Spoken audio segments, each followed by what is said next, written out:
So the pulpit, which was installed when the chapel was opened in 1879, was given in honour of the first principal, Edward Wilson, and there's an inscription around the base which shows that it was given by his son, James. It's an interesting thing because it was also quite a challenge to describe, because the wooden cornice around the top's not wooden, it's stone. And then you have 5 figures in deep relief. The central one is Jesus with his crown of thorns and the halo around him, so depicted in glory.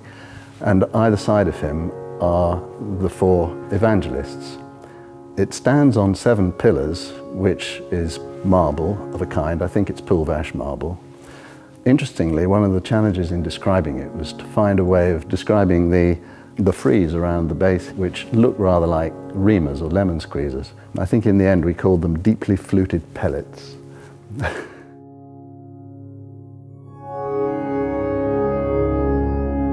So I'm standing by the marble tablet, which is a memorial to Robert Woodhouse, who was a pupil here in 1850, age 16. He went with 2 friends to Port Soderick rock climbing in search of birds' nests. And the tablet, the Latin inscription, says that he died of a sad and wretched accident. It really is quite poignant. Apparently that was quite a popular pastime for pupils at that time, one of whom was the son of the principal, who was an excellent rock climber and was famous for going higher than anybody else ever dared. He wrote about this in his autobiography. And he also wrote that years later he came back to the school and was talking to pupils here in the 1880s. And one of them said to him, "And do you know there's a legend about a boy who climbed all the way up to there?" And he said, "Yes, that was me."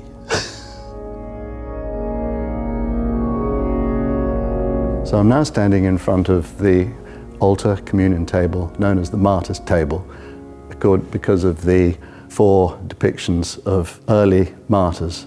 They're painted on removable panels.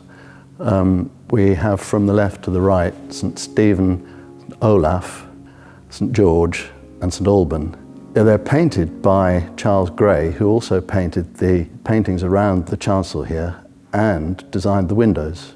Charles Gray, I think, must have been a friend of the principal at the time, because they both hailed from Cambridge, I believe.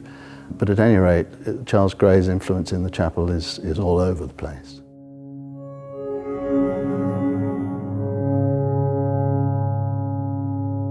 So we're now standing in the Frank Bridgman Walters chancel, so called because he funded the decoration of the chancel. And the theme here is the life of St. Thomas, because this is, of course, the chapel of St. Thomas at King William's College. The paintings were done by Charles Gray. You recognize Thomas because he is depicted in a blue cloak, and Jesus is normally depicted in a red cloak. The Latin scripts underneath are quotes from the Bible, which describe the scenes in the life of St. Thomas. The chancel really sums up the sort of ethos of the chapel, because the east window depicts 3 scenes representing education. On the left, we have the child Samuel being tutored by Eli. In the center, we have famously Jesus debating with the elders in the temple. And on the right, Timothy being tutored by his grandmother Lois and with his mother looking on.